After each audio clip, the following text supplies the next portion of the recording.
আসসালামু আলাইকুম। আজ চলে আসছি সেই বাগেরহাটের বিখ্যাত খান জাহান আলীর মাজার ও বাগেরহাটের ৬০ গম্বুজ মসজিদ দেখতে।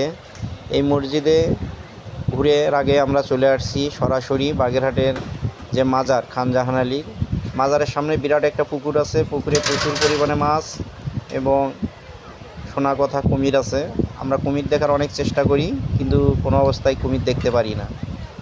অনেকক্ষণ বসে থাকার পর গরমে যখন আমরা ক্লান্ত এবং শরীর ঘামা শুরু হয়েছিল, তখন পুকুরে নেমে গোসল করি।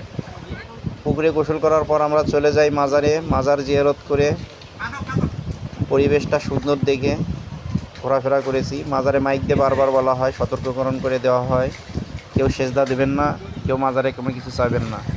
এরপরও যদি কেউ চায় তাহলে তা শিরিক হয়ে যায়, কিন্তু আমরা তা করিনি এবং অন্য কেউ করতে দেখিনি।